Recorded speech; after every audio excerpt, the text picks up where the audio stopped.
Hey JJ, do you and your wife watch any trashy television? Yeah, I mean, I feel like that's all we watch. We have Love Is Blind, of course. Got to watch Love Is Blind.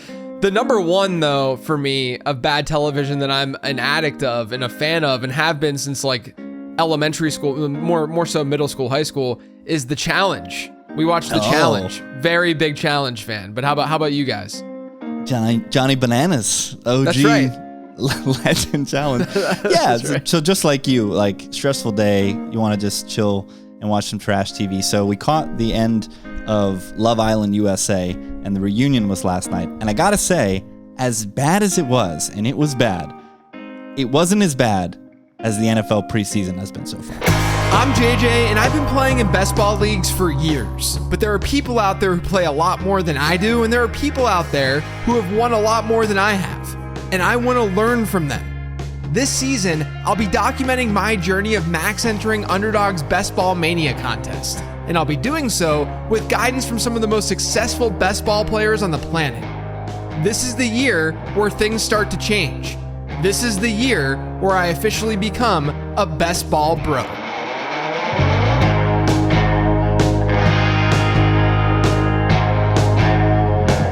Welcome into another episode of Becoming a Best Ball Bro. I'm JJ Zacharyson, joined as always by my buddy Rich Ryan. Rich, what's going on, buddy?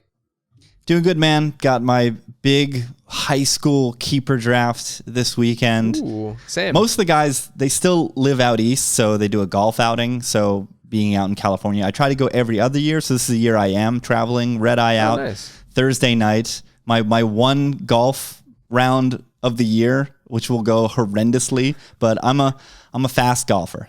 I will be moving, the ball will be moving. It might not go straight, but I'm playing ready golf, baby. That's good. Look, if you're an average or below average golfer, as I am as well, and I honestly, I barely gotten out the last couple of years since CJ, it became part of our life, and having two young ones around, it's just very difficult to find the time to go play some golf. But hopefully, as they get older, I'll get out there and play a lot more. But look, I'm like a 90s golfer, nothing special. I just like to go out there, have some fun. And I have my home league draft this weekend as well. So I am not playing golf because we're now scattered everywhere throughout the country. But I'm jealous that you'll be able to do all that. That's always one of the best weekends of the year. Yeah, I mean, being from New Jersey, you've got Philly and New York right there. So even when people will go to college and get jobs, a lot of them just end up staying in the Northeast anyway. So yeah, it makes that way easier. Yeah, we got. I went to high school in Pittsburgh. We got people in Pittsburgh, still in Pittsburgh. We got New York City. We got outside of DC. We got someone in Kentucky. We have me in North Carolina. We have someone in the league that's in Florida. We're everywhere, so it makes it a little bit more difficult to to do. I do have, my brother lives in Raleigh. I'm in Charlotte, so he's only like 2.5 hours away. He just can't make it this weekend, just for other things. But usually he's able to come. We get like a little bit of a cluster because there's some people in Charlotte that are also in it. So get a little bit of a cluster, and that's where I'd be going to play golf and stuff. But we're not this weekend. So I will live vicariously through you, my friend. That should be a lot of fun. So today, we have the typical interview and such. But I figured that we would go over some guys that, I've been talking about guys I've been targeting pretty much every episode. This is episode 14. We only have one more left after this one, which is kind of sad. It'll make some people happy who have been complaining about the podcast feed having a best ball podcast. 15-minute episodes, damn it. Yeah. Only 15-minute episodes, please. Yeah, it's been that's been a ride. People are like, why is there all this best ball content? Guys, you're getting the exact same amount of other content that I've done every single year. You're just getting more stuff. That's all this is. It's nothing. Fortunately, all the positives have far outweighed the negatives from people and the feedback, especially listening to people talk about it at the Fantasy Football Expo a couple weekends ago. But I've been talking about all these players that I've been targeting and like what my exposures are, and we'll talk about those next week in our final show, which will just be me and you chopping it up. But I figured that it might be not a bad idea to quickly run through some of the players that I've seemingly, whether it be on purpose or not, right, just kind of faded. And I say faded, I don't really have 0% of anyone that's of significance, but I do have pretty low rates for some of the guys that are in the early to mid to into the late rounds. And it looks like most of these are running back. Should we get the easy one, the first one you listed, out of the way? Just let's one more time. Let's pour dirt on Zamir White. Yeah, I think I have less than 1% Zamir White, or it's at least at 1%. I had some in the big board draft before the NFL draft happened, but then post NFL draft, he started getting steamed up because they didn't do anything at the running back position, and so naturally, I'm like, okay, well, if his ADP is going to be where in this spot, I'm just not going to be that interested. To me, it's just kind of surprising that I'll go and I'll see another analyst who's in on him. And sometimes whenever there's players that I'm like way out on, like Zamir White, like I just am not drafting Zamir White this year. I want to know what the pro argument is for that player just to understand the other side, because it's not very easy for me to see that with White in general. So I'll go and I'll look and see what other analysts are saying, and I'll click an article, and it's usually analysts that I just don't know personally. And, so this isn't me like throwing anyone under the bus. And I'll read the article, and it's like, yeah, Zamir White's probably not going to be a pass catcher, but I still think he's a good value at RB22 or wherever he goes, which is earlier. He'll go earlier in like home leagues and season long drafts, even earlier than what we see in best ball. And I'm like, if you're openly saying that Zamir White is not going to be much of a pass catcher, and you know that he's on a team that's led by a combination of Gardner Minshew and Aiden O'Connell, and you know this team is probably going to run pretty slow pace-wise, what are you expecting from Zamir White? Can he meet ADP expectation? Sure. Does that really matter at the end of the day? Not really. When you're talking about a low-end RB2, high-end RB3, I want more of a ceiling. So I think that White, honestly, I wouldn't be shocked if Alexander Mattison gets more work than we realize in this offense throughout the season. I was taking more shots at Mattison back in like June and into July. It's just that now his ADP, it's not like his ADP has risen or anything. I was just kind of seeing if maybe it would rise into like this 15th or 16th, and it just didn't. But I would not be surprised at all if Alexander Mattison is almost like a 1B in this backfield. Now, do I think that's the most likely outcome? Not necessarily, but I do think that Zamir White, who's never been a pass catcher throughout his NFL career, and in college he wasn't a pass catcher. They add Dylan Laube. I just see a lot of ways this can go south, and I think from a probabilistic standpoint, I just am not that into him as a player this year. Yeah, this is one of those where for the longest time, I think one of the bigger arguments between the stats bros and the film bros were the value of volume.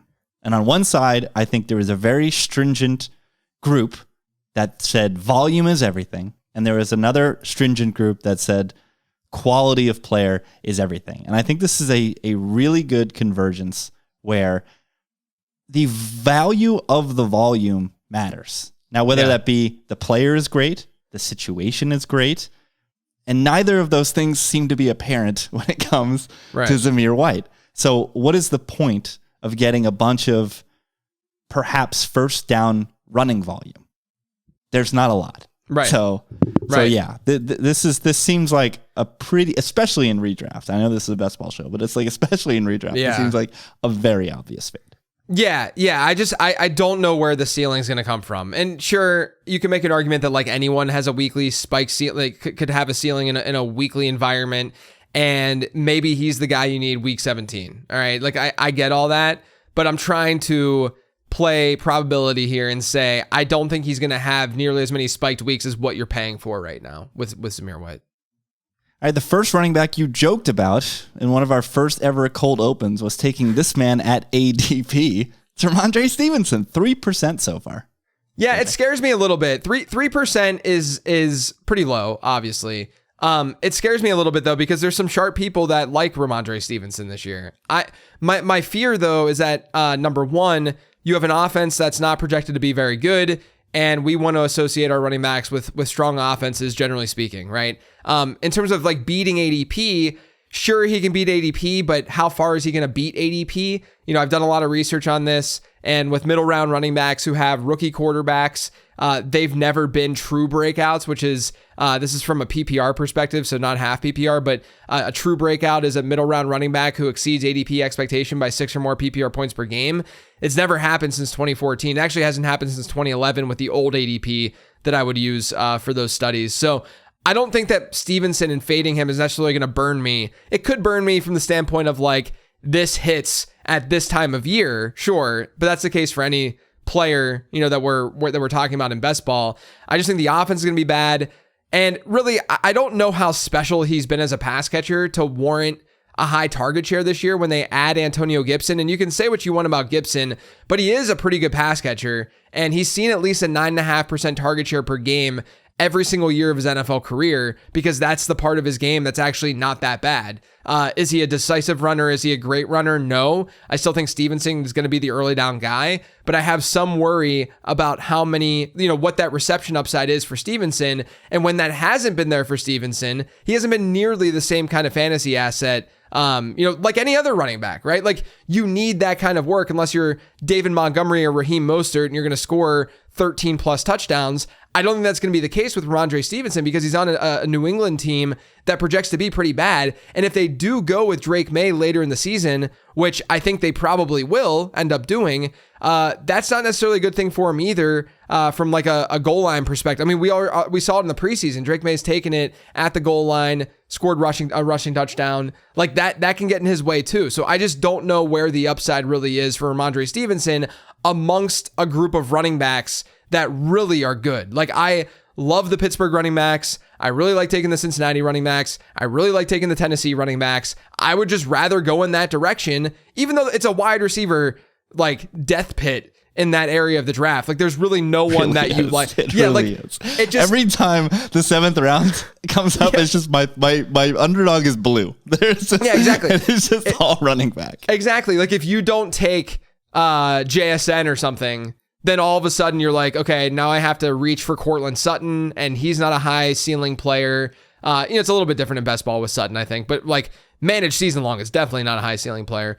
But there's a ton of running backs. There's also pretty good quarterbacks there too, because sometimes a guy like Kyler will slip to the end of the 7th round.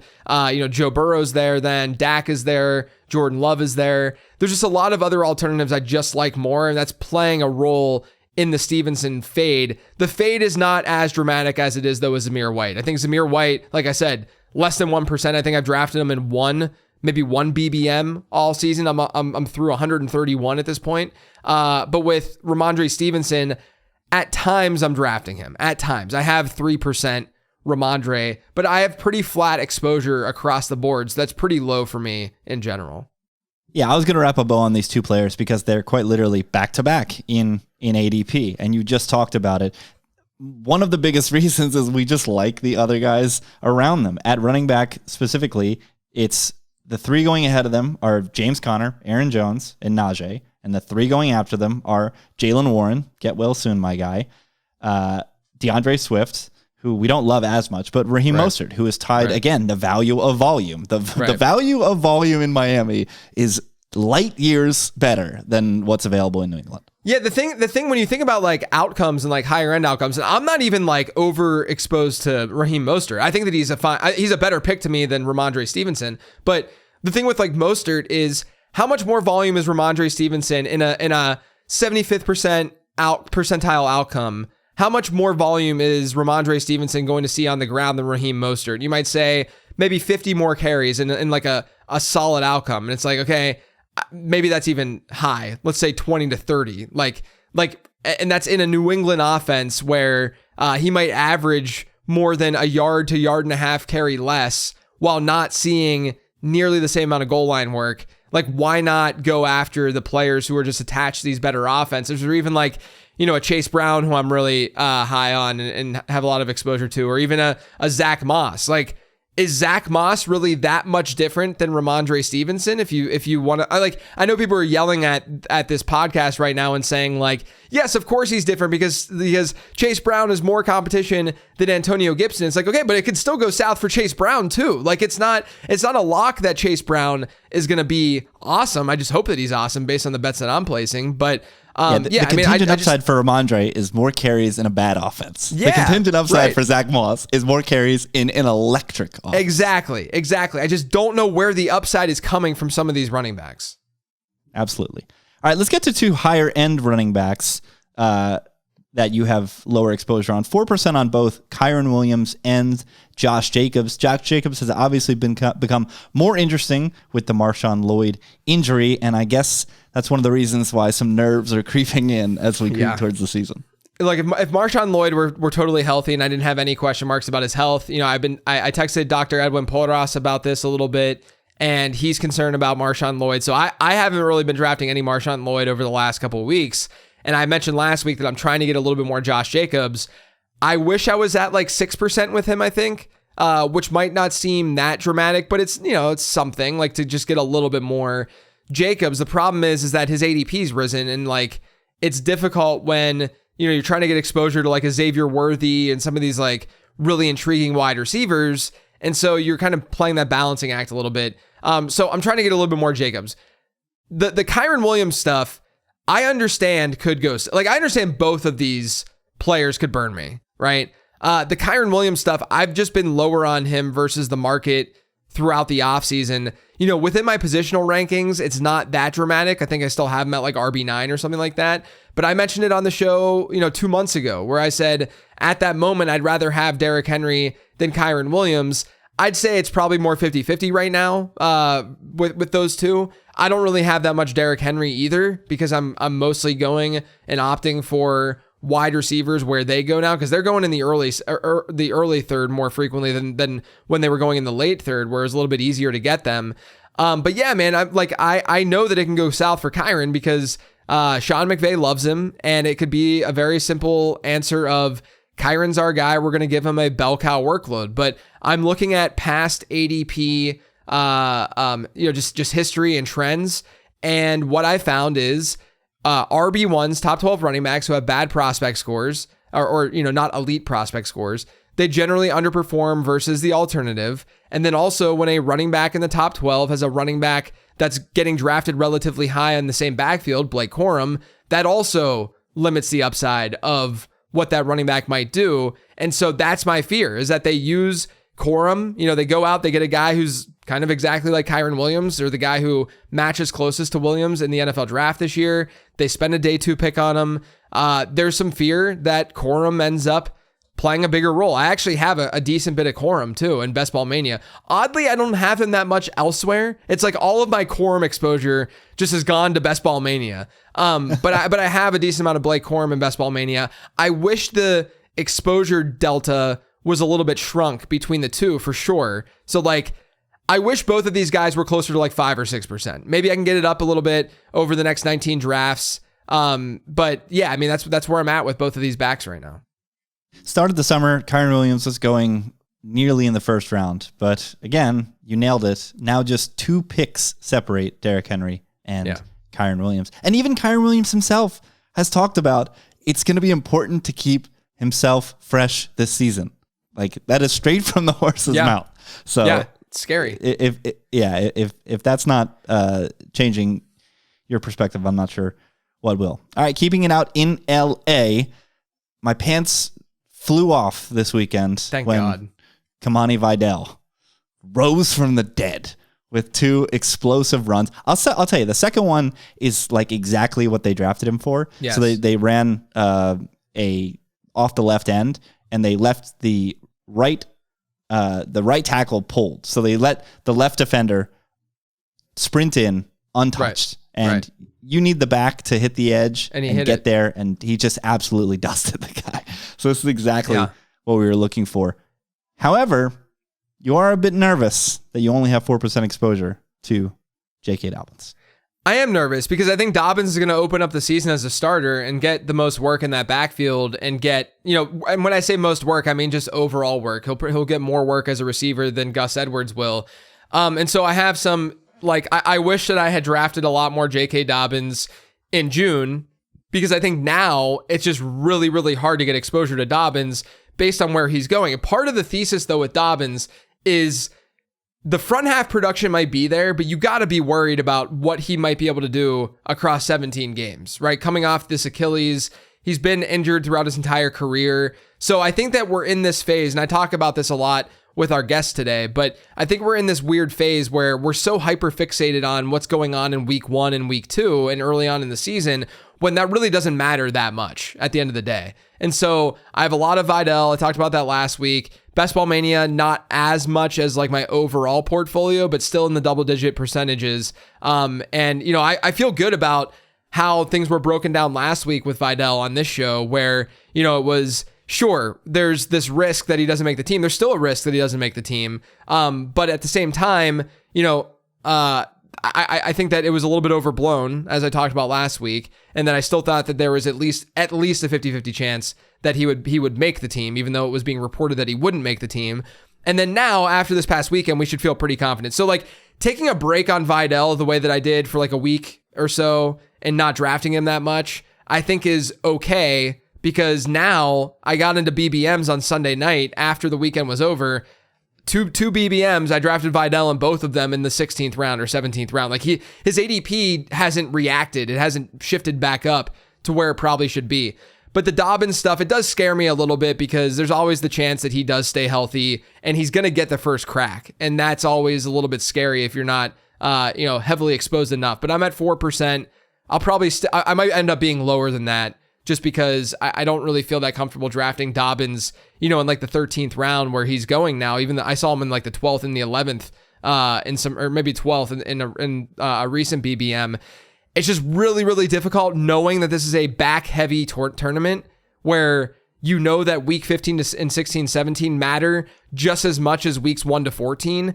And thinking about J.K. Dobbins lasting the full season, props to him if he's able to do that. I'm not rooting against the dude. That would be screwed up. But I don't have that much faith that he's going to be able to do that.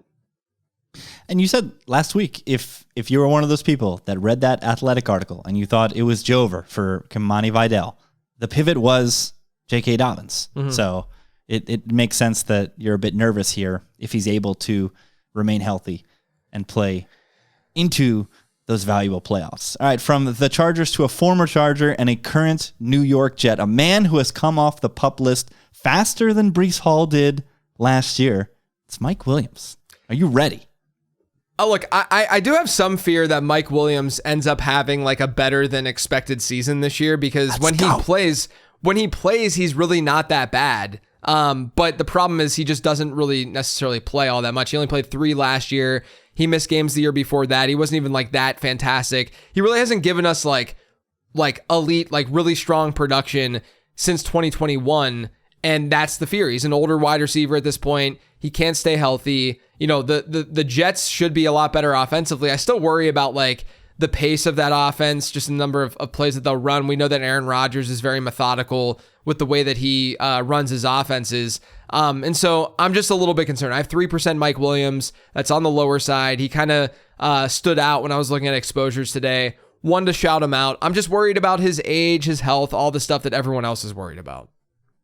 And then one last one at the tight end position. They're on Hard Knocks. They've got all the buzz. Caleb Williams can make all the throws. It's Cole Kmet. Yeah, less than 1% Cole Kmet. I think I only have one share, and it was in a Caleb Williams lineup. But I just don't really understand the allure of the, at best, number 4 pass catching option in this offense with a rookie quarterback on a team that's also going to be using Gerald Everett a good bit. I mean, there's been talk that Gerald Everett could just see better production than Cole Kmet this year. So him going in a range, he was going in a range for a lot of the offseason as Freiermuth and TJ Hawkinson. And I would much rather take a guy like Hawkinson and get potential second half production, from him and just get some cheap targets and such from him coming off that injury, as opposed to just going with Cole Kmet and hoping for injuries to happen across the board in Chicago. So he's someone that I just have not invested in really whatsoever.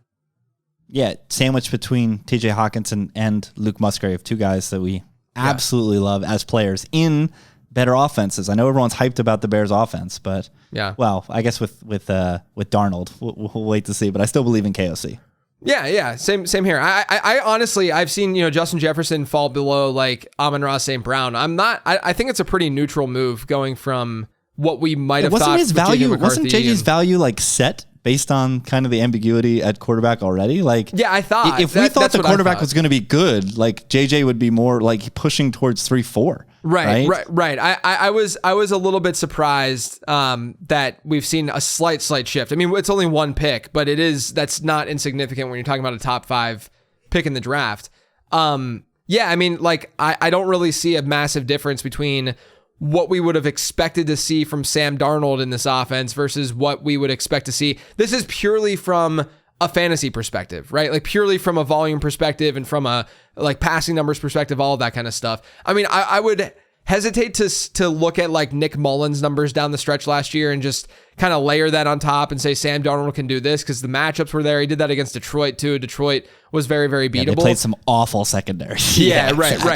Right. But at the same time, we know that this offense is one that can throw for a lot of yards, and there's not much competition there for Justin Jefferson at all, especially if Jordan Addison being banged up a little bit, and also maybe, I don't think that's going to happen, but a possible suspension coming his way. So, I'm a little bit surprised by that. I don't think that much should change. I think Sam Darnold is actually really undervalued right now, especially as a player who, early on in the best ball season probably wasn't drafted a whole lot. And so you can get a little bit of an edge from that perspective, from an ownership perspective as well. And I think that he should be drafted where like Baker Mayfield and Geno Smith go, where with Darnold, because I don't think that they're going to add another player to be starter in that offense. I think it's just going to be Darnold this year. And obviously the environment could be worse. It's not like ideal, but it could definitely be worse. Anyway, we have an interview today. This is the last interview of the Becoming a Best Ball Bro series. This is episode 14. So it's I guess it's the 13th interview because the first one we did was just me and you chatting it up. And we'll do that again next week. But I talked to Jakob Sanderson, who I think is one of the sharpest people in the fantasy space. He doesn't only do best ball. He'll do dynasty and some season-long stuff as well. But he's a really, really great thinker with his stuff, loves game theory. He has a Substack, Thinking About Thinking, that you guys should definitely check out. But our conversation was great. Like I said, we chatted a lot of game theory in this one, how to use coach speak, how we approach news items like the Kamani Vidal stuff from last week.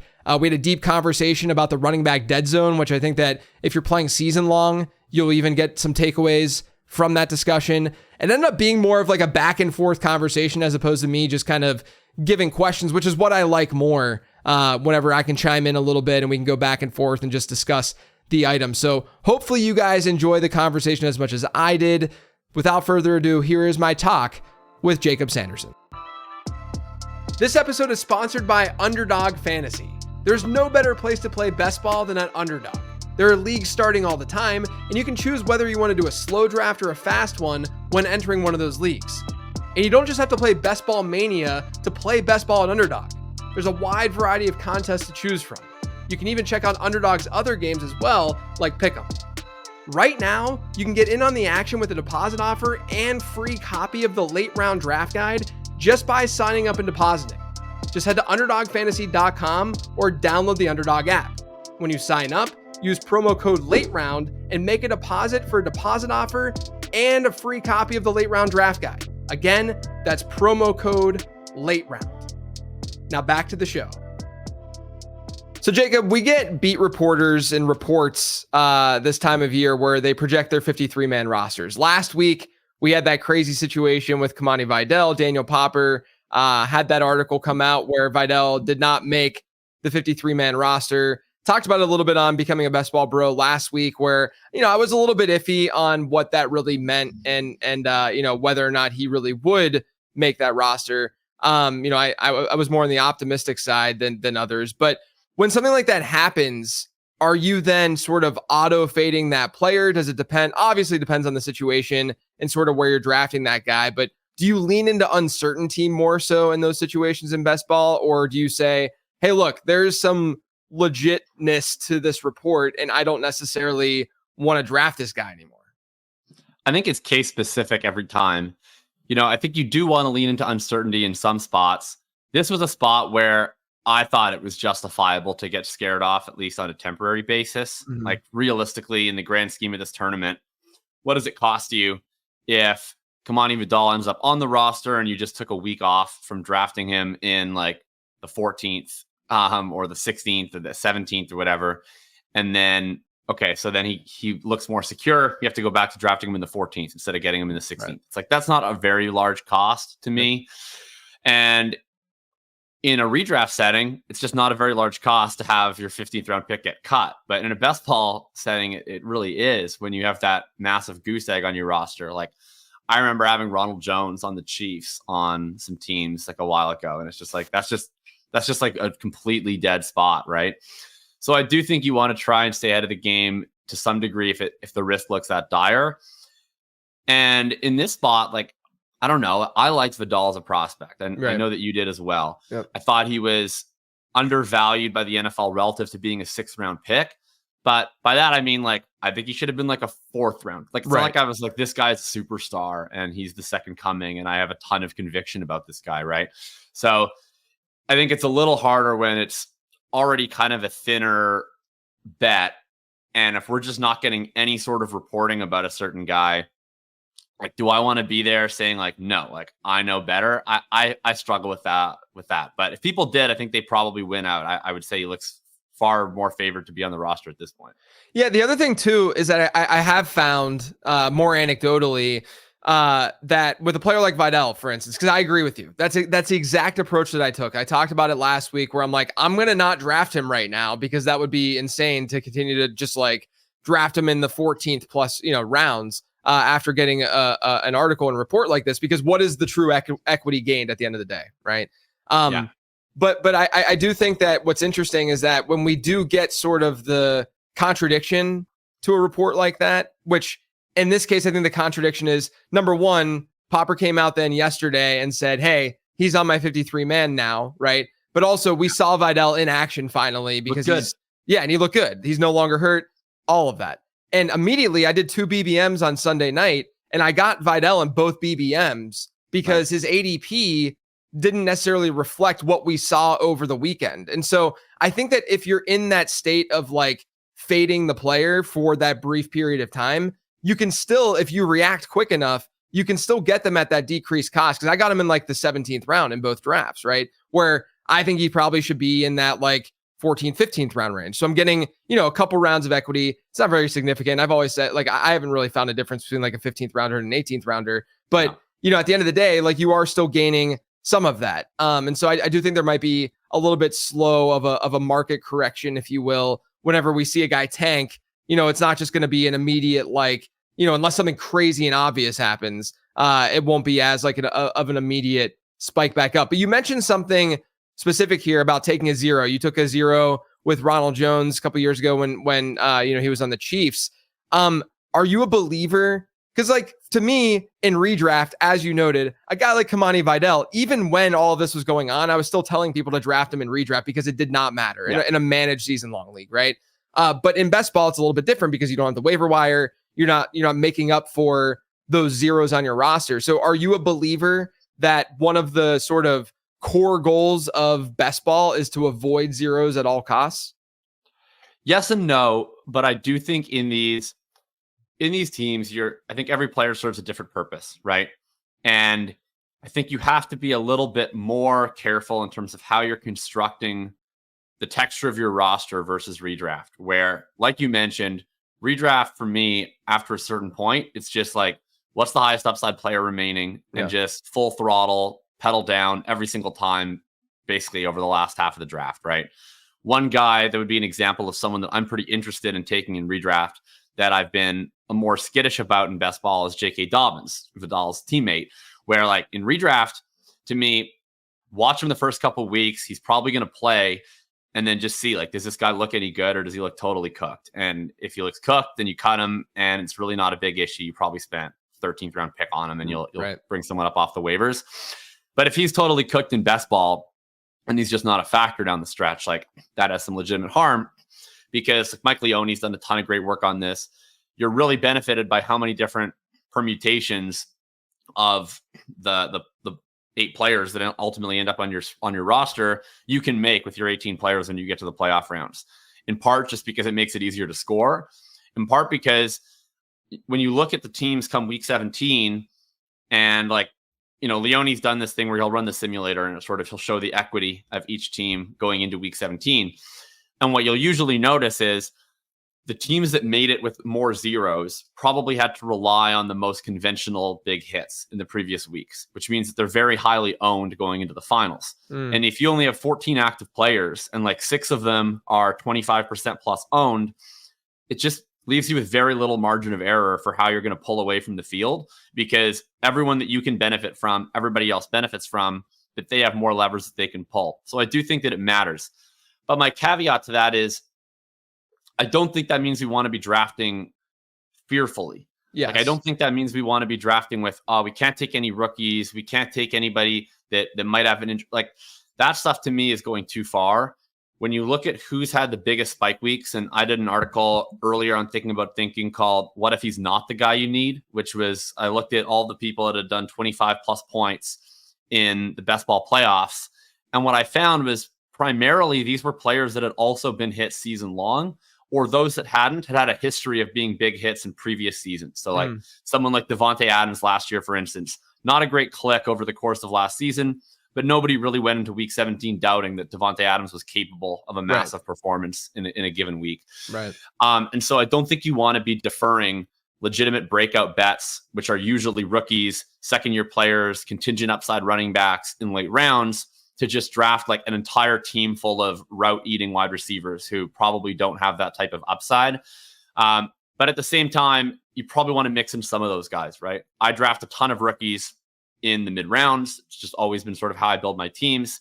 On certain teams like that, I don't think it's bad to mix in one, like a Greg Dortch type, who it's right, like, okay, Demario the guy who's something. Yeah. Exactly. Is this the guy that I'm probably going to be putting my chips on in week 17 to bring me the money? Probably not. But could it help my team if he mixes in a couple of 10-point, 12-point weeks along the way when Keon Coleman is ramping up on this roster? Or, what if Rashee Rice ends up actually getting suspended at some point? Stuff like that. I would rather spend those sort of safety valve picks when the chances of hitting on those rookies is very, very low, compared to, doing it, thinking with that mindset from round 1 onward and really cutting off my upside. Yeah, and I also think with the zero talk, there's a lot of overconfidence in the market, if we're being honest, right? Like, especially when we're talking like round 15 onward, where we look at a depth chart and we're like, well, there's no way this guy doesn't get some production. I think a really good example of that is like the Denver wide receivers right now, where Cortland Sutton, sure, whatever, like he's gonna run routes and be out there and get production. But beyond that, we really don't have a general idea of what's going to go on there. But you look at percent, like the amount that these guys have been drafted, and a guy like Marvin Mims, even Troy Franklin, who they're saying that this could just be a redshirt year for Troy Franklin at the end of the day. And then you have some of these veteran pieces like a Tim Patrick or Josh Reynolds, who might end up getting a lot more run than those guys. So I also think that like there's that component to it too, where, we have these archetypes of like these rookies and these veterans, and these rookies may end up being zeros just because there's a lot of volatility to that profile. Sure. And yeah, we're talking about younger guys versus more veterans in the Bronco with the Broncos wide receivers, and anything can go in any direction at this point. It's just the fact that like there is such a strong lean towards the Marvin Mims and Troy Franklin in that wide receiver room versus the other guys, where it's like, okay, like let's take a step back and realize that this might not go down the way we think it's going to go down. Well, we just get locked into the ADP so early, I think, Yep. where the ADP settles in kind of an arbitrary way at the beginning, and then everybody just kind of lives with it. And, you get into these spots where all of a sudden, like some of the Vidal stuff or other similar, like Kendre Miller, where it's like you get some sort of disruptive report or something, and sometimes it just causes you to look and be like, why am I so much more certain of one of these bets that I'm taking one guy every time in the 14th round versus never clicking a guy who's never even clicked, right? Like, why why is Will Shipley like now he gets drafted, but like a while ago he was just like never even getting drafted, right? And he was also day 3 running back, pretty plausible path to being RB2. And it's like other guys that are kind of similar end up going right. And I mean, we see it's funny. I do think with these zeros, sometimes you mentioned people getting too certain. I think people get in their own way. Like 2 guys that spring to mind as guys that everybody was really pitching as, hey, look, got to draft these guys. They won't be a zero. Were Elijah Mitchell and Clyde Edwards-Helaire. And it kind of looks like they might be zeros. I mean, maybe not. We'll see how the season shakes out. But like, you were probably, and this is Captain Hindsight, but like you're probably better off drafting like Will Shipley all along over those guys, even though it seemed like they were entrenched in the 2. And I think that there is an anti-fragile element to some of this that you want to think through, where at least if you're betting on the rookie and he doesn't get the chance right away, you can at least see a vision where, okay, he wasn't ready for week 1 and he's probably not going to be like a smash pick. But at least over the course of the season, maybe they want to see what they have in a certain guy and things start to break in their direction. Another example of this would be like Darius Slayton versus Jalen Hyatt. It's, I think, more important for Slayton to win the week 1 role than it is Hyatt, right? Like if Slayton just is not in the plans from week 1, it's like, I don't really know how he gets in the plans versus you could see Slayton starting out that way. And then over the course of the season, maybe the Giants don't have a very good year and they go, well, let's see what's up with the 3rd round player that we drafted last year. Maybe give him more opportunities. Yeah, I mean, it's the same thing with quarterbacks, right? When you have a young quarterback that's uncertain, we don't know what his future is going to look like. I mean, I felt that way with like Darnold versus JJ McCarthy, right? I was drafting more McCarthy than Darnold because like bottom line was if Minnesota went south, then they were going to use JJ McCarthy at the end of the year. And that's when we want that production, right? And it's very similar. I think the obvious example is the Raiders room where it's like, okay, if Gardner Minshew did not start the season off as starter, why would they make the switch halfway through the year if they're hypothetically bad? Like they probably want to just know what they would have in Aiden O'Connell. And so now, going with a veteran versus that, I do think that there's obviously a massive risk that Gardner Minshew gets benched sooner rather than later, and then they get 95% likely. right. And then AOC steps in, and then all of a sudden, not that he's going to have like a crazy high ceiling, more than likely, but the younger guy usually is going to get that run towards the end of the year. Now, this is all sort of in the same discussion as like coach speak, because we're using a lot of the information that's out there from beat reporters and during camp, et cetera, and we're trying to make action items from what we're reading. And my question to you is, what do you think drafters sort of get wrong most with coach speak? And as sort of a majority, do you think that people take it too far, or do they not take it far enough? I get so tilted by not like specifically the coach speak index guy, who I think is performing yeoman's work, but by like reactions to coach speak. That I could do like a whole episode on this stuff, but it tilts me every year. It's like we all do all this research in, from February onward. And it's a combination of, we do like, especially the stuff that you do, where it's very like systemic, sort of wide ranging research about certain archetypes of players that we want to target or fade. And then you get into, the late spring and the early summer, and all these people are doing all this research on specific players and why they're priorities or not priorities. Especially with rookies, right? Everybody's doing these big deep dives into all these specific rookies and what we think of them. And we all also know from the more zoomed out research that like all these rookies come through at different timelines. And we know in our minds that Devon Achane was a healthy scratch week 1 last year, ended up being one of the best picks you could have made. Tyler Algier was a healthy scratch 2 years ago, week 1, ends up being a really important piece down the stretch. And then as soon as we get any sort of news that rookie, that if you'd asked us in May, are you drafting him because of his week 1 role or because of what he's going to do late in the season? You say, oh man, late in the season, you got to play for late in the season. And then they're like, he might not have a big week 1 role. And it's like, oh my God, what are we going to do? And I just, it's really odd to me. Trey Benson is one that sticks out in my mind where, okay, when he was drafted immediately, was there a chance that the summer could have gone in a way where our expectation is that he plays like 35 to 40% of the snaps week 1 and Connor plays the other 60? Yeah, that was like a path, and that path is probably closed. And so that's worthy of some degree of a move down the rankings from where we had him early. But like, do I think it's appropriate to just like fundamentally change whatever your evaluation was on Trey Benson as a college prospect because he like had 7 bad carries in his first preseason game and he's not particularly high on the depth chart as a 3rd round rookie? Like I just think that's silly. And I think people need to stop acting like things are entrenched and just like, I want people to be serious for 1 second, right? Like if James Conner goes down with a serious injury and the Cardinals backfield is Benson, Michael Carter, and Amari DiMercato, like zoom out. Don't focus too much on like, okay, who is going to have the long down and distance snaps? And this can like just who's going to get the shot to play. And it's like, it's pretty obviously to me, way more likely that the 6 foot, 215 pound, 4.39 running 3rd round rookie is going to get a bunch of touches than like these 2 kind of satellite backs on the fringe of the league. Like that's just how it works. And maybe he's not going to take the shot and run with it, but that's still what's going to happen. And if you're thinking about how does Trey Benson end up on the winning Best Ball Mania team, it doesn't really matter if he's playing 30% of snaps next to a healthy James Conner. Like the way he ends up on that Best Ball Mania winning team is probably James Conner either gets hurt or, you know, the Grim Reaper shows up on his door and he's washed all of a sudden. Yeah. And it's Benson that's taking over down the stretch. And I think people lose track of that when they zoom out, that like these beat reports and these things, first of all, they just might not even be necessarily accurate because a lot of times it's a person's opinion. But also, even if they're perfectly accurate, like they're just a snapshot in time, right? People talk about this with like election polling. It's like, it's just a snapshot in time. It doesn't predict how things are going to flow in the future. So just because somebody is 3rd on the depth chart now or 4th on the depth chart now, doesn't mean that's going to be how they are later.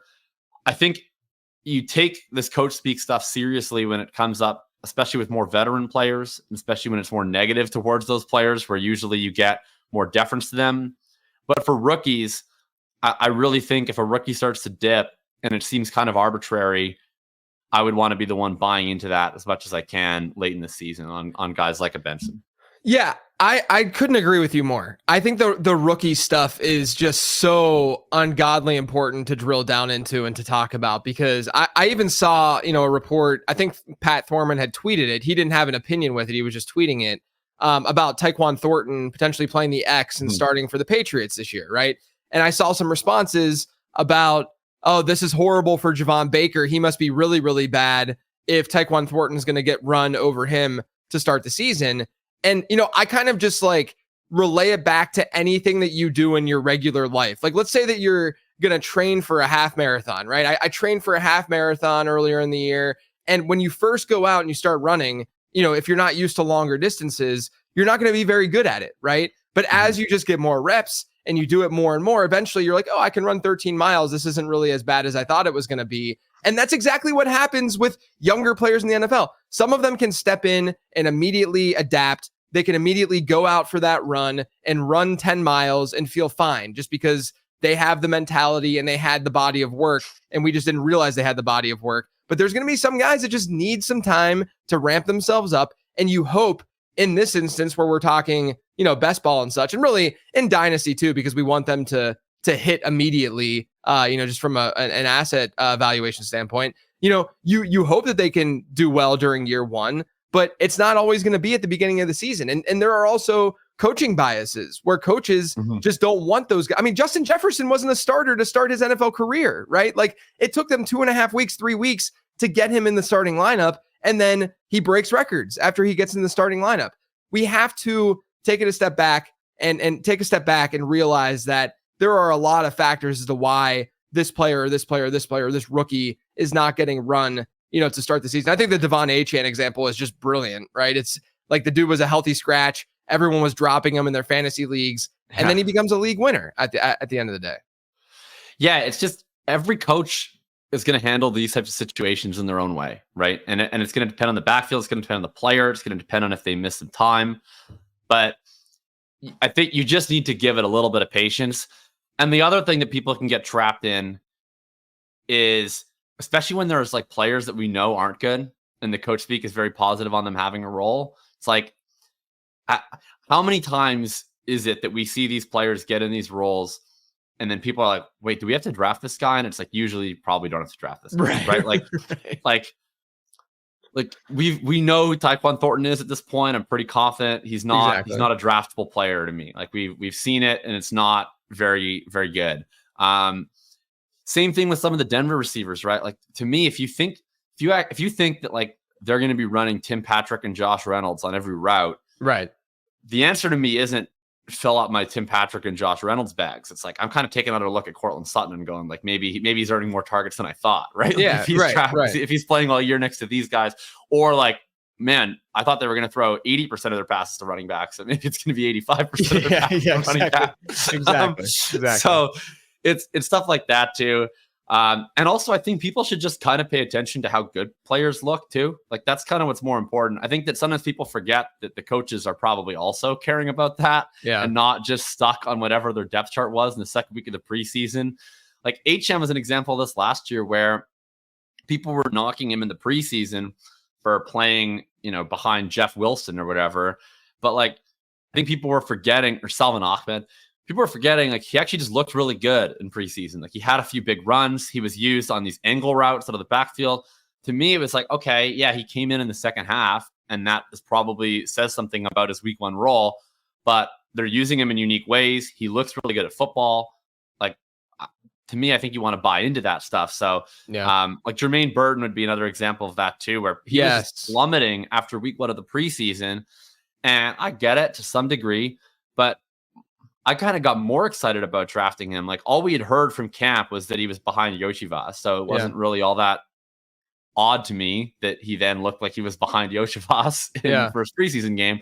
But what was encouraging was, if we had just seen him get stonewalled on every route, I'd be like, well, that's why he's behind Yoshivas. He sucks. Yeah. But like him going out and balling is like, oh, like he looks quite good. I think he's probably going to get a chance to play at some point if you're a third round pick and you look that talented. So, and sure enough, he starts to get up higher in the rotation the very next practice. So I started drafting him more after that preseason. Yeah. I mean, obviously you hate whenever, because like I was drafting Jermaine Burton throughout the offseason and throughout the summer, and then you see his ADP dip and you're like, okay, I lost on that bet already. Like just from the standpoint of cost to entry. But, I even said this on a recent episode, the one that published yesterday, of the Late Round podcast, where I'm like, okay, look at this situation. They can absolutely have a 1-to-1 Tyler Boyd replacement with Andre Yoshivas if that's the direction they want to hypothetically go in, right? Like, yes, that can absolutely happen. But we're also like, take a step back and look at the prospect. Okay. He does very little as a rookie. He's coming from a small program in Princeton. You're talking Ivy League football right now. Like who's the best wide out of Justin Watson that's come from these programs, right? So we know that he was, you might have liked him as a prospect enough, but he's still not some like studly prospect. Not to say that Jermaine Burton automatically is, but we're talking about a pretty solid prospect on paper coming from a huge program, who also had good marks throughout, and who probably fell in the draft because of some off the field stuff as opposed to who he is actually as a player. And so at the end of the day, sure, I'm going to throw some darts at Yoshivas and have him on some teams because I don't want to miss out if he does just play the Tyler Boyd role the entire season. But at the same time, don't lose sight of the actual talent evaluation just because of what's going on in late July and early August. Like Jermaine Burton still has a much, much higher ceiling, in my opinion, than a guy like Andre Yoshivas does, even if the latter player might have that more immediate role. Totally agree. It's a long season, right? Yeah. And best ball this is, I think, what people constantly forget is I still think people mostly think of best ball as like a regular season with a little playoffs at the end. But really what it is it's a 4-round tournament, and the first round just happens to take a long time. But it still doesn't mean that it's like more important than the other ones that happen to just be 1 week each. In fact, it's actually less important, like in terms of how much of the monetary equity is divvied up in each round. And I think people are anchored to a lifetime of playing redraft fantasy football. And then they see the 14 weeks, and it's like really hard, I think, to overcome their inclination to just tie a lot of what this format is to what they're more comfortable doing. And that ends up in looking at this as a very season-long game. But it's really a 4-round tournament, and 75% of those rounds are like 4 months from now. Right. And there's just a lot that can happen before then. And that's kind of what we want to be optimizing for. And like, you think about that situation, right? Let's just say that the first week of the season, it's Yoshivas playing 80% of the routes and Burton's barely getting on the field. Like, okay, that's still 14 weeks for there to be a potential injury to Chase or to Higgins, or for Yoshivas to just not look very impressive and Burton to have some good practices. And right, maybe it's not even directly from Yoshivas. Maybe Higgins has one of his annual 17 mid-game hamstring strains, so he leaves. And then Yoshivas comes in, or Burton comes in. They say, okay, well, now we have an injury to our X receiver, so Yoshivas or Burton gets a chance to play, and he looks great. And then Higgins comes back from injury, and they're going to go, obviously, we're putting T. Higgins back into the lineup. But Burton's just been outproducing Yoshivas for these last 2 weeks, clearly, with Higgins out. Maybe it's time for us to rethink how we orient our offense. And so now Chase is going to kick into the slot, and we're going to play Higgins, and we're going to play Burton, and Yoshivas isn't going to be as much a part of the plan moving forward. Like, that kind of stuff happens all the time. And it has a lot of time for that to happen. And I understand you have to get there, but like, your odds of, even if you max enter Best Ball Mania, I always say this. It's like your odds max entering Best Ball Mania, if you're just an average drafter, right? If you don't know exactly what your edge is vis-a-vis the field, are like 1 in 10, right? Even if you're twice as good of a drafter as the average drafter, which would take, I think, a lot of confidence to feel as though you're that's a 1 in 5 shot. Like, it's virtually impossible to feel like you're favored to get a team into the Best Ball Mania finals, even if you max enter. And so it just doesn't actually affect your win equity that much. These like marginal gains that help you advance teams. Every single thing is a part of it, but still the most important part is, if you're so lucky to have survived all of the slings and arrows to actually get to the place you want to be, do you have the dudes that you are frantically running to your Underdog app for in late December, being like, oh my God, I really hope I have this guy on one of my remaining teams. Yeah. And like Jermaine Burton is a guy that it's just not that hard to see how you could be really excited to be scrolling through, checking, where are my Jermaine Burton teams? Do I have any surviving Jermaine Burton teams? And the answer to how do you get some of those players through is probably you just have to give yourself more shots to get them through, right? You just have to draft through it. You have to draft a lot of these types of players and hope that one of them is able to get survived by the rest of your team, gets through to that spot. Now you're excited. It's like Christmas morning. You have this player that, you know, maybe wasn't advanced super highly because he had a really slow start to the season, but now he's projecting as a top 30 receiver. You have him into the Best Ball Mania finals, and you feel like all of a sudden you have a differentiating piece that's giving you a chance to win $1 million, $1.5 million. That's, to me, what you want to be trying to think through if you're getting skittish with a spot like a Jermaine Burton. I think he's a clear target right now. Yeah, that's a really, really good mindset and way of thinking of it, for sure, is to think about what I want this guy in a hypothetical situation, you know, towards the end of the year and in the best ball playoffs. Let's get into some more player takey stuff. You know, right now we have this middle round area, which we've always referred to, you know, where RB2s go, and, you know, high end RB3s, which we've always referred to as the running back dead zone. And, you know, to me, I know that the argument has been made and will be made that the dead zone doesn't really exist on Underdog because of the opportunity cost side of things and these guys going later than where they will in your home league. Like, I get all that, but we also have plenty of data that shows that there are mid-range to low-end RB2s and high-end RB3s that just bust at a much higher rate versus what you can just get later, right? Like the hit rates aren't that dramatically better than guys who are in RB4 range, let's say. And so my question to you is, as you get into those middle rounds where it's very easy on Underdog to fall into this like rhythm of, I'm going 0 RB, my RB1 is going to be drafted in round 8, and then I'm just going to get 5 running backs in the next 6 rounds, and then I'm going to be fine at running back, and I'm going to feel fine enough at running back. But are there any middle round dead zone running backs that you just have avoided this year? So I wrote a piece earlier this offseason called What If We've Jumped the Shark? And basically I took the premise of like, what if we've actually, well, I'll restart, sorry. In that piece, I looked at, clearly there is some point in which we were just drafting wide receivers way too high. I don't know exactly where it is, but like I used the hypothetical example of like, in theory, if someone told you we're drafting Curtis Samuel ahead of Bijan Robinson. You would be like, that's obviously ridiculous, right?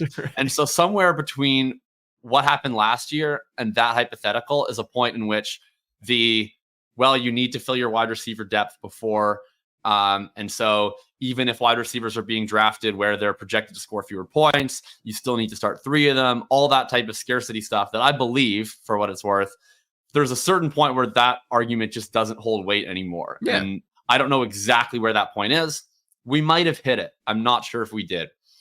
So I kind of wrote this piece under the pretense of like, if we have already hit that point, what would a winning team kind of look like in that environment? And to me, the biggest thing that I actually do believe we haven't factored in quite enough is we're still kind of using the arguments when it comes to wide receiver depth that made a lot more sense when wide receivers and running backs were equally likely to fill your flex position. Right. Historically, in half PPR, the way we've drafted running backs and wide receivers is that they score about the same points where they're being drafted, such that it's about a 50-50 shot who's filling your flex. And so your average roster is basically 2.5 running backs to 3.5 wide receivers each week. Right.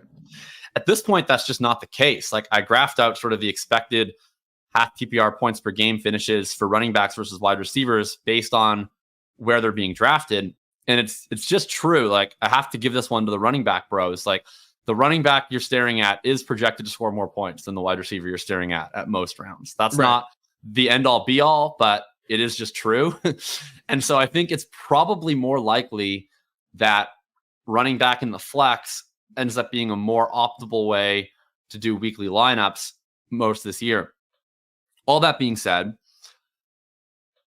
I also think, we have the starting point where wide receiver, running back are projected to score about the same, and it just gets wider and wider and wider kind of until that round 7 to 10 running back tier dries up. And then you're basically back to like regular drafts, right? The way we've kind of rearranged it this year is we've pushed up all of the breakout archetypes at wide receiver where they kind of end at round 7. And then we go, okay, now it's time to draft all of our running backs. And then once that sort of Brian Robinson to Devin Singletary to Zach Moss, like once all those guys are done, then we're kind of back to normal. I still think that's a part of the room you want to attack, because there's a lot of upside bets there at running back that historically are good bets, right? Ambiguous backfields, players where they're not just being drafted solely because of volume, but are actually being drafted for something in their talent profile, some element of contingent value, the types of things we want to look for at running back. And it helps. They also just kind of outproject the wide receivers.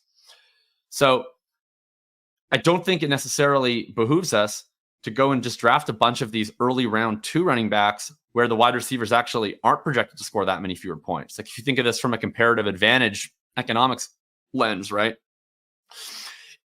You want to draft where the gap is the largest in projection, to the extent you care about projection.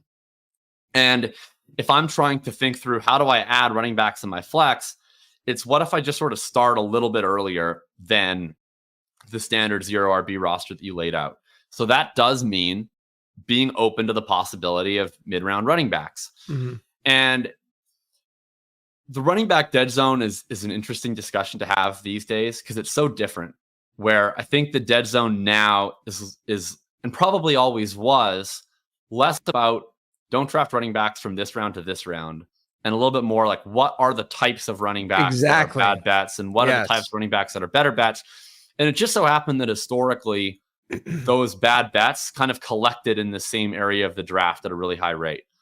That I wrote in this piece about Goodhart's law, which is like, when you start to target the measure ceases to become a target, which is where, if you have, what are we actually trying to do? And then what's something that usually informs whether that's good? And if you just start targeting the proxy variable, right? In this case, it's like, what do we want to do? We want to win at fantasy football. Well, one of the ways historically to not win at fantasy football is drafting a bunch of round 3 to 6 running backs. But it's not like when a running back enters round 6, like a curse is placed upon their house where they can't score points anymore. Right. It's just that, like, that's historically was telling us something about these types of running backs. And now those running backs are being spread around. And so instead of like, just going in with that mindset of like, we can't draft running backs this range. We should, be trying to lift up their socks and see, okay, who's got the curse and who doesn't. Exactly. And what's telling us about these running backs. And so to me, the guys that are kind of historically underpriced is guys like, James Cook strikes out to me as one where he's coming off very efficient season, younger back, positive offensive environment, and one where I think that some of the concerns about what's keeping him in his draft price are more related to role. It's like, what is Ray Davis's role going to be? Is he going to have goal line work? Those are ones where I could see a possibility where he just starts answering questions immediately, and we start to view him very differently. A guy, on the other hand, that I'm not as interested in drafting would be like Rachaad White, where he kind of strikes me a little bit. It's way, way, way better pass catching profile, so it's not a perfect comparison.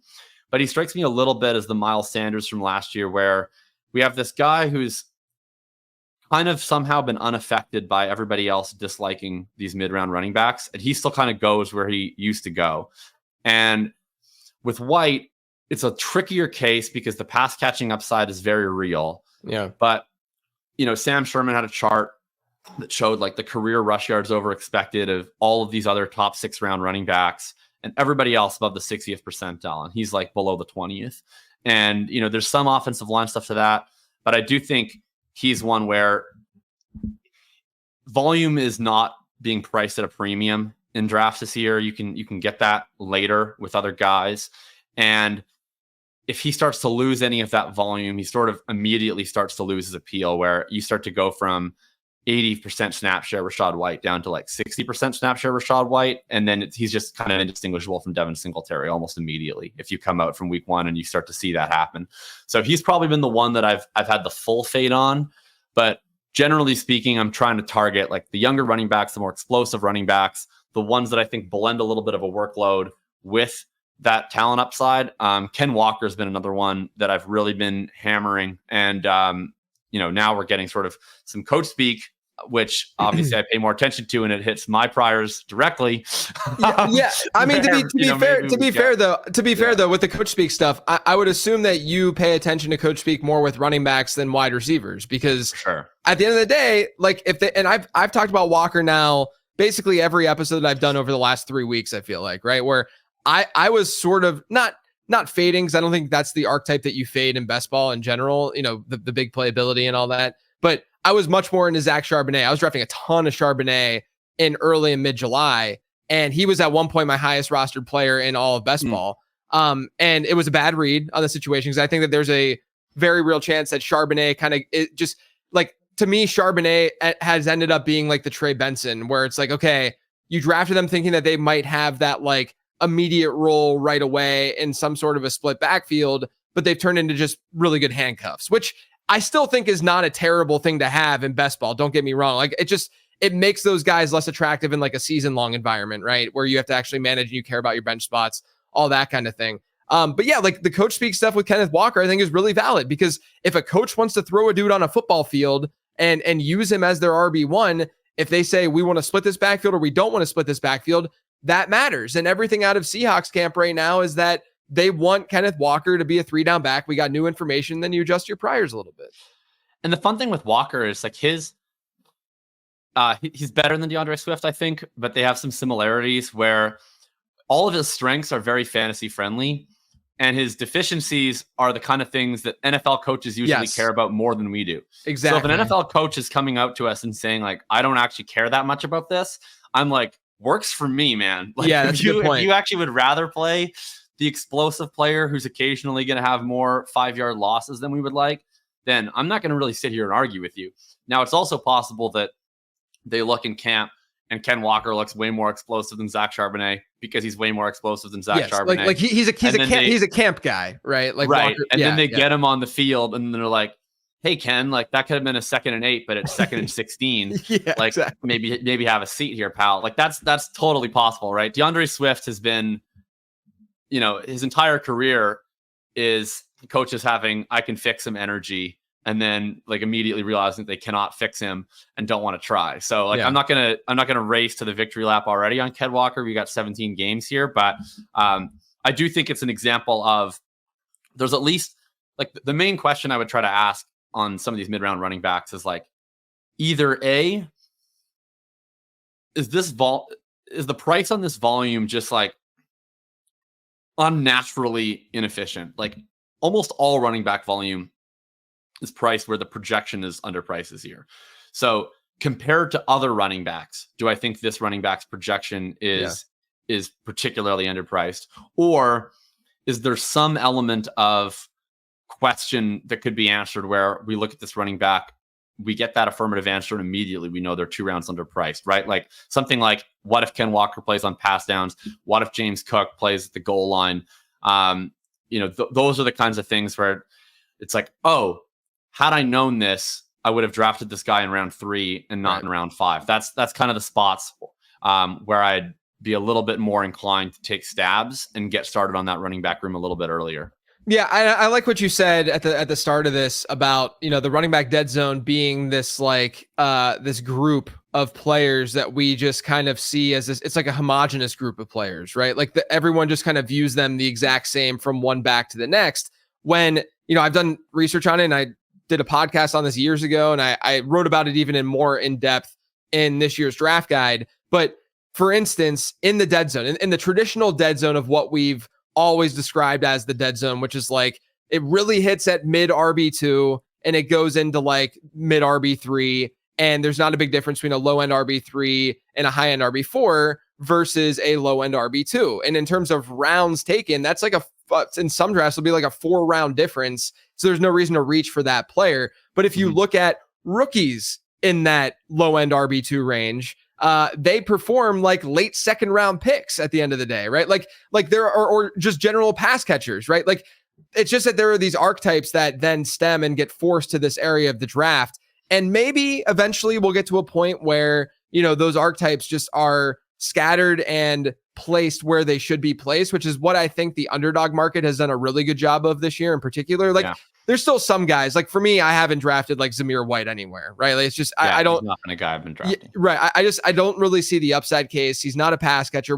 All the things that we want to check these boxes for, he's not in an ambiguous backfield. He's in this like standalone backfield, which tells you Bad that offense. Yeah, the situation's probably not very good. So like there's players like that. And there's like fringe guys. Like I think that sort of along those lines, but I can understand the argument otherwise is like a Rhamondre Stevenson, where it's like, I get why people might be on him, but I also can easily make the argument that he fits more in the Zamir White mold than he would in like a Steelers back or even a Cincinnati back or even a Tennessee back mold. Right. Yeah. Right.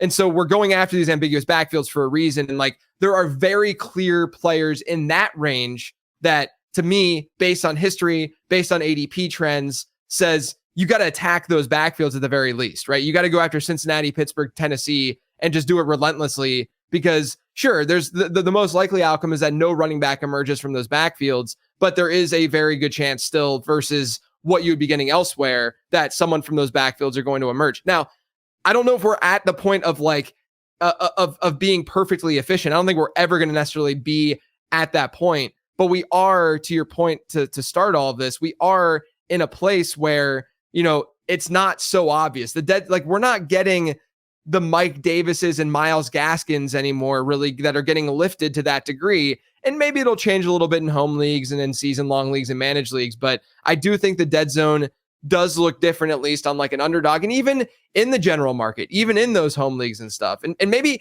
it just comes down to the fact that we don't see as many projectable workhorse backs, and we just inherently know there's a lot of split backfields. So we're like, no, why would we ever project this random running back to be like what we did with Mike Davis in 2021 or whatever year that was, right? So maybe that's playing a role too. But I think it's a really interesting discussion because it is a little bit different this year. I've written about how it's a little bit different this year, but there are such clear archetypes still that you just generally don't want to go after, in that like low end RB2 type range.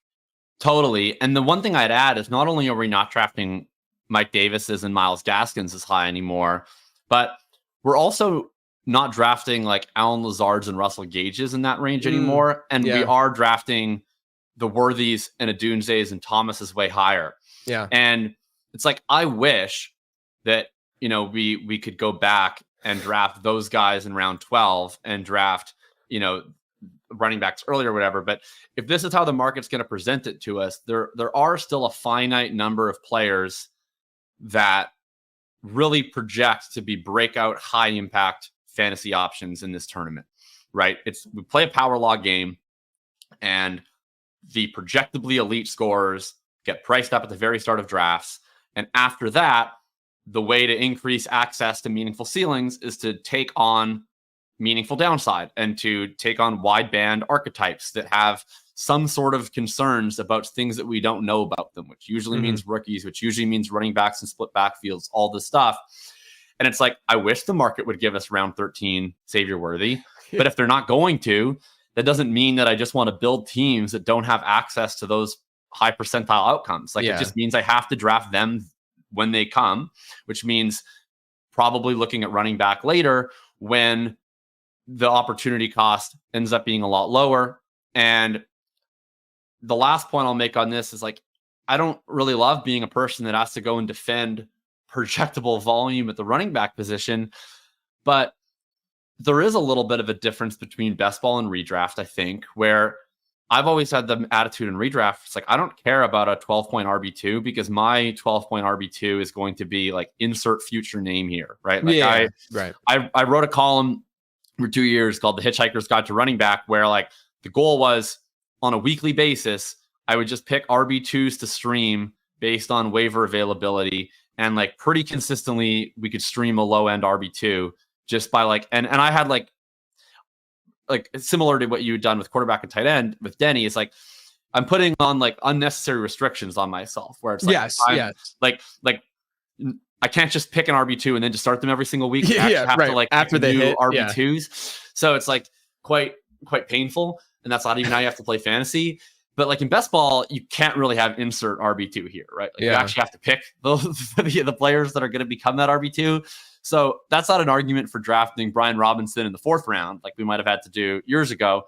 Like if the cost of Brian Robinson is the 10th round and you're like, oh, I can just get a guy who's probably going to get, you know, this sort of RB2 volume, and all I have to forego is a round 10 pick when the breakout wide receivers are being priced higher. So they're not really here quite as frequently anymore. And, you know, it's like, okay, that's something I might be able to do. And, you know, when those things are available later, it makes it harder to draft it earlier. You kind of flip the build a little bit. Yeah. One last point I want to make about all this, because I get this question all the time of how do you flip the switch and look at your season long management and how you're drafting in season long after doing so many best ball drafts.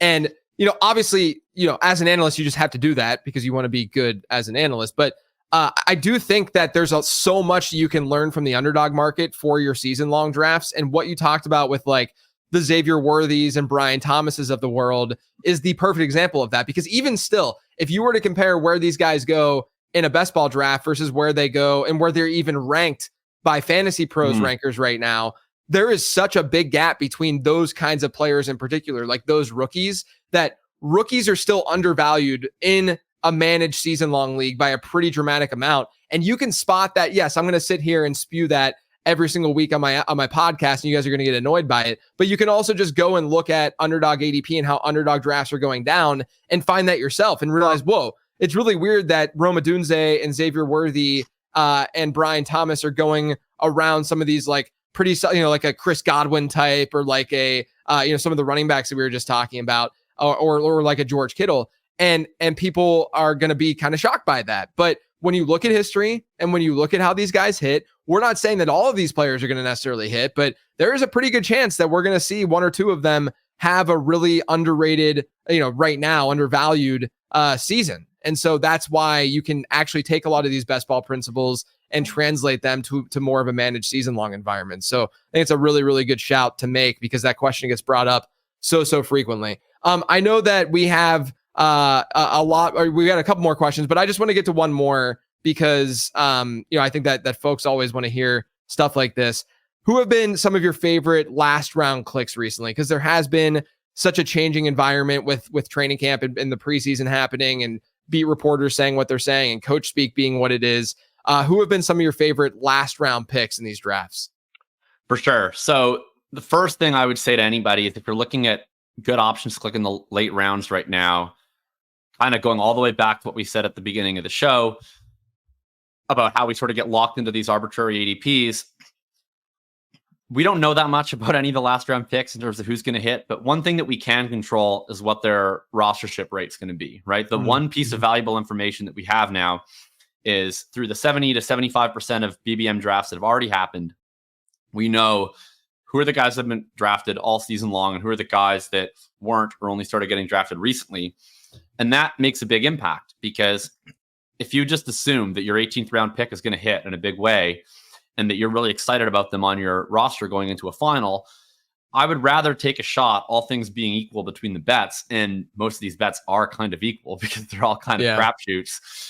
Like, am I going to draft a guy who has a chance to be 30% owned, or a guy who performs at the same level of someone who's 30% owned, but is actually going to be 6% owned because he was only taken in 20% of drafts? Yeah. So I do think you really want to prioritize guys with low draft rates at this portion.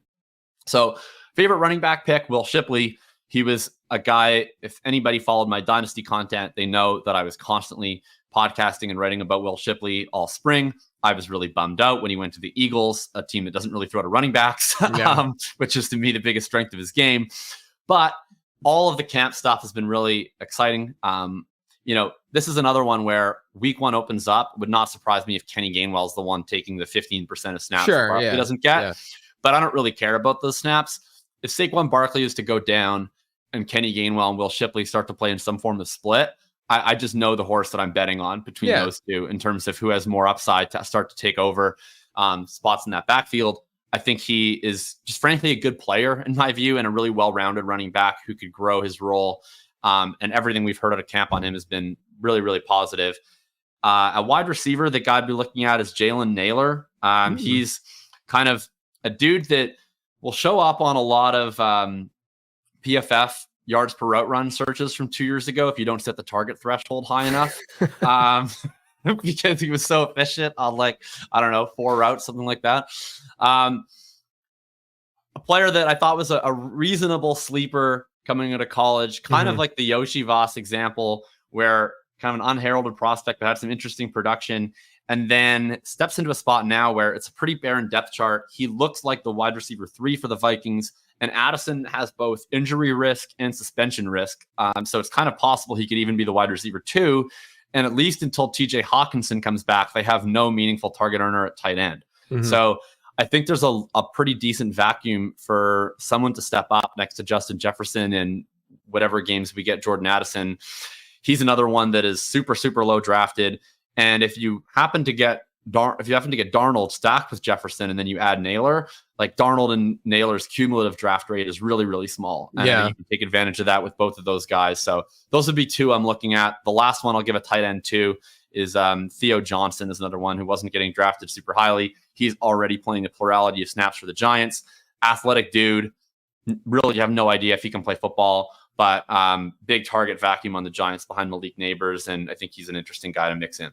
Yeah, those are some really good calls. I don't think that anyone's talked about Jalen Naylor on the feed this offseason. So that's definitely a good one. Especially, look, I mean, if you're looking for, because like Sam Darnold's ADP, I don't think is still as high as it should be, or where he's generally been drafted. Like I think he should be where like Baker is, or going around where Baker's going, and he'll often go around or even 2 rounds after in certain environments. So that's a fun little like a desperation stack if you wanted to just throw something out there. If you have like a Packer or something from earlier in the draft and you want that week 17 correlation, that's an interesting one for sure. And then the desperation stacks now, because people are like, yes, Underdog has turned into DraftKings in the last week, where people no longer have a conscience. They don't care about your quarterback stacks at all. They're going to do what they want to do, and they're going to do it with reckless abandon. It's been jarring. I used to be able to so reliably look through the other teams, and I'm seeing 9 other badges in there, and I'm like, all right, you have this wide receiver, so you're going to take that quarterback, and you're going to leave me my quarterback. And I was consistently pushing my quarterback stacks, getting them 2 rounds after ADP. No longer, man. People don't give a crap. They've got Trey McBride and no Texans. They're taking CJ Stroud if you have 2 Texans. They're doing it, and you're gonna like it. Exactly. Desperation levers. Well, not only that, but I max the newest mini schnauzer just to I like to max those to get different exposures and just try things out too, and see what I like. And I went AJ Brown, Devontae Smith in the 1st and 2nd round. and then someone took Jalen Hurts at the 2-3 turn. And I'm like, what is going on right now? Right. Like that, like I probably, I mean, I would have definitely pushed the 4th round, and then I'm seeing him go at the 2-3 turn. It's like, my goodness. But yeah, that kind of thing is happening more and more frequently, which is something that I think was pretty predictable. We talked about it on this show quite a bit, was that these quarterbacks were going to go a lot higher, than they were going when people were a little bit nicer, recognizing the stack game going on in these drafts. But Jacob, man, it was so great to chat with you. This was one of those conversations where, I was, it's just fun to like have an open convo about the game theory stuff, the philosophical side of things. And, transparently to the listeners, like we had other questions on the show sheet, but we just went in these other directions. And that's what makes good content, in my opinion. So it's great to chat with you, man. Let everyone know where they can find you. Yeah, you can find me on Twitter, of course, just my name at Jakob Sanderson, spelled with K. You can find my Substack, just my name.substack.com, called Thinking About Thinking. I have tons of best ball pieces on there. I also have like best ball ranks, redraft ranks, and some thoughts on high stakes redraft stuff. I'll be in those streets basically the rest of August. So if you're interested in playing anything on an NFC, FFPC, I will have draft reviews up there, and I'm going to have a ton of pieces about those formats. And dynasty stuff too. So thanks a ton for having me on. I really appreciated it. Truly, as a 27-year-old kid, basically, who grew up playing fantasy, listening to the Late Round podcast, like, really living the dream, so to speak, to actually be on the Late Round podcast. So I saved the fanboying for minute 56, but truly can't articulate how cool this has been. So I've also never felt. Thank you. I've also never felt older in my life than this exact moment. So thank you for that too. Wow. Well, that was unintentional. Back in my day, back in my day, growing up, listening to your podcast. Yeah. No, I appreciate it, brother. You can find all my stuff over on lateround.com. Make sure you're taking advantage of that Underdog promo. You get a free late round draft guide. You can save money doing it. Just make a $10 deposit. You'll get the draft guide. The draft guide's $25. You're saving money by doing that. But otherwise, everyone, thank you as always for tuning in.